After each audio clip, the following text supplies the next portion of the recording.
Ano po masasabi mo sa mga basher? Ang masasabi ko lang sa inyo mga basyo nga. So yun mga boss, so nandito nga tayo ngayon sa may Diwata Pares Overload at dinayin natin ulit yung parisan ni Diwata dito guys. So ngayon, makikita natin kung ano nga ba yung status ng parisan ni Diwata. So tara, tingnan natin. So yun na ba si Diwata oh? Out sa mga vlog dyan, hello! Hello!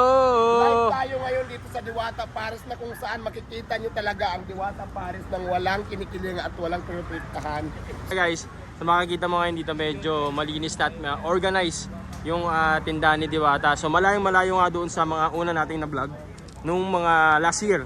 So yun, makita mo dito na meron ng maayos na bubong. Yan, palibot na yan guys. Tapos malawak pa din yung ating parking dito. So hindi kayo mahihirapan dito mag-park. Mapa motor or 4 wheels. So mayroong pagpaparkan dito guys. So yan, nakikita mo naman. Hanggang ngayon nga guys, marami pa rin naman talaga tao. Ayun oh. Marami pa rin tao dito kumakain guys. Yun nga lang, hindi na ganun katulad nung una nating vlog. Pero makikita mo naman yung pagiging organized nung tindahan ni Diwata dito. Yan, di ba? Maayos na at talagang hindi na nagkukumahog yung mga tao dito pumila sa kanya. At makikita mo dito guys na nabago nga talaga yung kanyang area. So sa dati kasi dito sa part na to, ito yung kanyang orderan, tapos dito yung preparation ng pagkain. Ngayon nalipat na dito sa kabila. So ayan makikita mo yun nga. Yan. So kaya kasama natin si Madam Charlotte saka si Coach Charlie Boy. Yan, so magkakasama. Saka si Boss M sa kabila. So yun na nga guys, so mga bossing, so nandito nga tayo kay Diwata Pares. At ito pa rin yung kanyang pinagmamalaking pares guys. Ito yung sabaw ng pares. Nakita nyo naman na sobrang daming taba pa din. Consistency, yung lapot, same na same pa din. Yung amoy, ganun na ganun pa din yung amoy. At ito po si Nanay. So Nay, hello po. So yan. So ito pa rin yung preparation. Pag ganun pa rin ba yung pagkabayad, order, lipat, dire-diretso. Okay, same na same pa din. So yun na nga guys, meron din sila ditong mga lutong ulam. So makikita mo dito yung kanilang kalderetang baboy, menudo, yung kanilang Bicol Express. Ito bagong labas lang na kanilang dinakdakan. Ito guys yung kanilang bistek. Tapos meron silang mga longganisa dito. So yan, makikita mo pa rin na hindi naman ganun kahabang mahaba, pero may pila pa rin naman talaga dito kay Diwata. Ayan. Tapos same setup pa din, magbabayad ka muna. Pagkabayad mo, pagkapili mo muna syempre, tapos magbabayad ka. Punta ka dito para kumuha ng kanin, tapos yung kanilang pares na sabaw at yung kanilang karne. So dito dito ka rin magre-refill ng kanin, tapos dito naman sa kabila yung kanilang kuhanan ng kanilang soft drinks, tapos makapakahaba ng upuan diyan. So hindi ka na mahihirapan. May mga upuan na diyan. Tapos dito dining pa ring area nito. Kung gusto mo nakatayo, dito ka lang dining. Kasi gusto mo nakaupo, marami ng upuan doon. Okay no? Yan.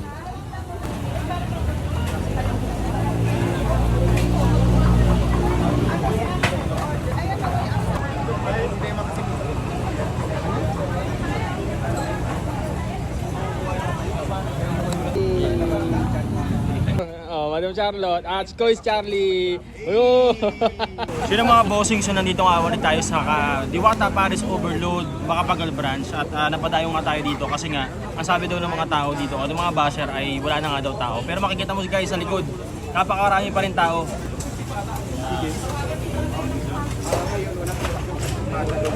So yun na nga, so napakadami pa rin tao dito guys. So kagandahan dito, tuloy-tuloy pa rin yung negosyo niya at hindi yan natatapos guys. Hindi nga lang katulad nung mga unang punta natin dito guys. Kasi nga, nagbago na rin ang gusto ng mga tao natin, mga tao ngayon. So, pero andyan pa rin at kagandahan na noon ay tuloy-tuloy pa rin ang negosyo ni Diwata, di ba? So, yun na nga, napa-order na nga tayo ng kanilang pinagmamalaking pares. So ito guys, yung pares overload niya na mayroon siyempre yung mga pagnet saka yung chicharron bulaklak. Yan. Tapos napa-order din tayo kanyang bistek overload. Pork steak. Bistek nga o pork steak guys. Meron din tayo dito ng longganisa.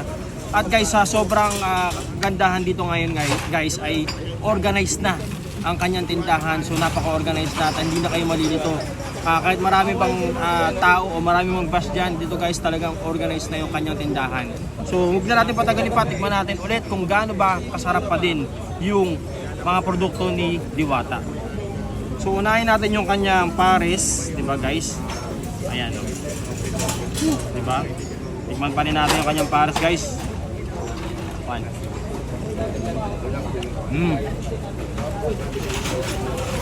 Ganun na ganun pa rin ang lasa, walang pinagbago, masarap pa din at talagang ano, babalikan mo pa din talaga. Napakasarap. At medyo na-intrigue ako dito guys sa kanilang pork bistec. Bago to sa kanyang menu, meron nga din sila dito mga lutong ulam. Tapos ang daming pagpipilian guys. So, pumunta na kayo dito. Talagang hindi kayo magsisisi pa rin. So, tikman natin itong kanilang pork bistec.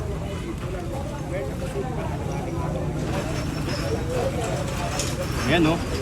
Diba? Ayan, tikman natin. Ayan no.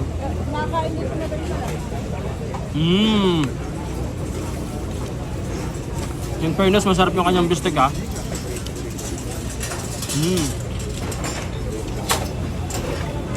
Masarap pa din.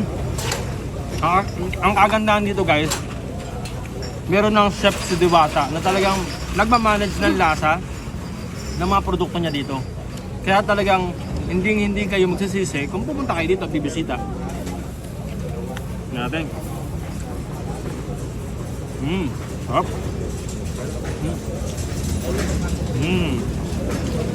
Diba? Tingnan natin yung kanyang yung ganisa. Parang lumalaban pa, buhay pa ba to? Yan. Tingnan natin to guys. Ayan o. Sarap ba? Parang kay Nanay Susang galing to ah. Ayan, tingnan natin.